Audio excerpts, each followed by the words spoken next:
마신다. 나는 세상의 빛이다. 나를 따르는 이는 생명의 빛을 얻으리라.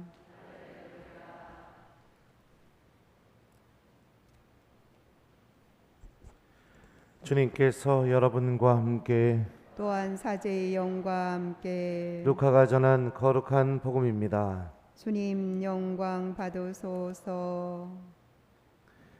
그때 바리사이들과 율법학자들이 예수님께 말하였다. 요한의 제자들은 자주 단식하며 기도를 하고 바리사이들의 제자들도 그렇게 하는데 당신의 제자들은 먹고 마시기만 하는군요. 예수님께서 그들에게 이르셨다. 혼인잔치 손님들이 신랑과 함께 있는 동안에 단식을 할 수야 없지 않느냐. 그러나 그들이 신랑을 빼앗길 날이 올 것이다. 그때에는 그들도 단식할 것이다. 예수님께서 그들에게 또 비유를 말씀하셨다. 아무도 새 옷에서 조각을 찢어내어 헌옷에 대고 꿰매지 않는다. 그렇게 하면 새 옷을 찢을 뿐만 아니라 새 옷에서 찢어낸 조각이 헌옷에 어울리지도 않을 것이다. 또한 아무도 새 포도주를 헌 가죽 부대에 담지 않는다.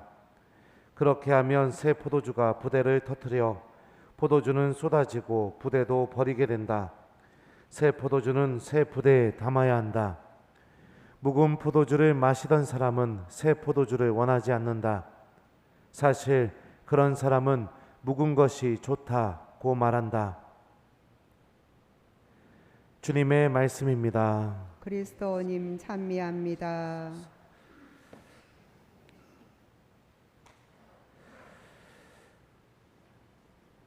오소서 성령님, 새로 나게 하소서. 새 포도주는 새 부대에 담아야 한다. 안녕하세요. 안녕하세요. 잘 지내고 계시죠? 네. 어제 저 TV에서 보셨나요? 나 나오는 거 봤어요? 나도 깜짝 놀랐습니다. 네, 로마에서 우리 추기경님, 교황님 만날 때 제가 쫄래쫄래 쫓아갔었는데 고대에서 본의 아니게 얼굴이 나와서 당황했습니다. 이제 공중파도 탔으니 이제 뭐를 타야 됩니까? 자, 그래 오늘 예수님께서 우리에게 또 중요한 말씀을 한 가지 이렇게 해주셨습니다. 단식, 음식을 먹지 않는 거죠. 왜 음식을 먹지 않을까? 우리 생명이 내가 음식을 먹지 않아도 생명이 유지된다는 것은 내 생명이 하느님의 은총과 자비로 이 생명이 유지된다는 것을 확인하는 게 단식입니다. 그리고 특별히 유다인들은 율법에서 정했을 때 단식해야 되는 날은 속죄일이었습니다. 레위기 23장에 나와 있어요. 그래서 속죄일 아니면은 국가 재난 상황 아니면 또 가뭄이나 뭐 이런 힘든 일들이 생겨서 하느님의 도움이 절실히 필요할 때 유다인들은 단식하면서 하느님께 도움을 청하고 은총과 자비를 청했습니다. 또 단식은 회개의 표현이기도 했어요. 그래서 내가 하느님께로 내 삶을 다시 방향을 돌려서 나아간다. 이것을 이렇게 표현하기 위해서 단식을 했죠. 근데 중요한 것은 뭐냐면은 실제로 율법에서 정한 단식은 그렇게 자주 하는 것이 아니었습니다. 근데 자주 하라고 정하지 않았는데 자주 한다면 그건 어떤 의미일까요? 하느님에 대한 사랑이 넘쳐서 내 믿음이 하느님께 더더욱 가까워져서 자연스럽게 그게 우리 안에서 맺어지는 열매겠죠. 예를 들면 우리는 주일 미사 한 대만 드리면 되잖아요. 그죠? 신자로서의 의무가. 그런데도 이렇게 평일 미사에 나오는 이유가 뭘까요? 1번 본당 신부님 보려고, 2번 하느님을 사랑하게 되니까. 몇 번? 네, 맞아요. 하느님에 대한 사랑 때문에 내 안에서 자연스럽게 맺어지는 열매들입니다. 그런데 중요한 것은 무엇이냐면 하느님을 향한 이 열심한 마음을 이웃들을 비교하는 데 사용하게 되면 그것은 하느님으로부터 완전히 빗나간 그런 굉장히 잘못된 모습으로 떨어질 수가 있다는 겁니다. 오늘 바리사이들과 율법학자들은 이렇게 말합니다. 요한의 제자들은 자주 단식하며 기도를 하고 바리사이들의 제자들도 그렇게 하는데 당신의 제자들은 먹고 마시기만 하는군요.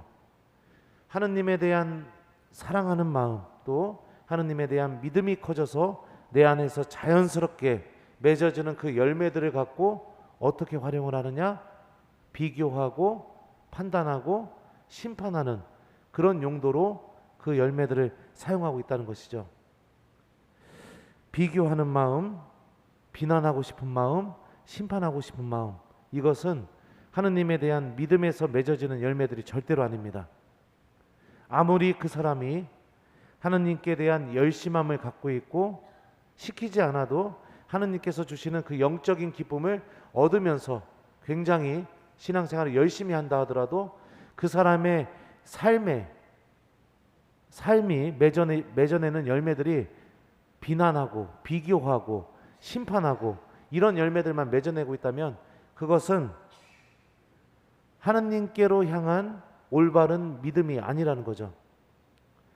오늘 일독서에서 이렇게 말합니다. 바오로 사도가요. 그러므로 주님께서 오실 때까지 미리 심판하지 마십시오. 그분께서 어둠 속에 숨겨진 것을 밝히시고 마음속 생각을 드러내실 것입니다. 그때 저마다 하느님께 칭찬을 받을 것입니다. 심판의 몫은 하느님께 있습니다. 그 누구도 심판하거나 단죄할 수 없다라는 것을 바오로 사도가 우리에게 알려주고 있죠.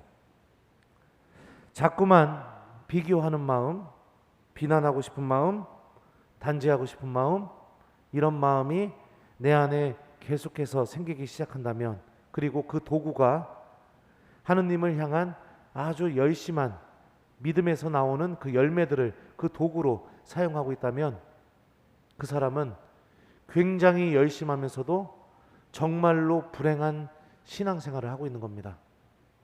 굉장히 열심하면서도 굉장히 불행한 신앙생활. 하느님과 아주 가까운 위치에 놓여 있음에도 불구하고 구원받지 못하는 그런 신앙생활을 하고 있는 거죠.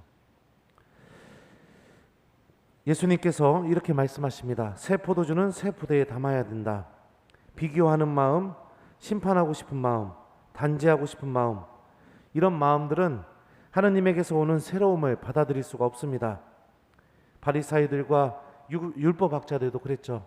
누구보다도 열심한 신앙인들이었지만 하느님께서 예수님을 통해서 시작하신 새로운 일 뭐죠? 바로 십자가의 죽음과 그 다음에 부활, 그것을 통해서 우리들을 구원하시는 일.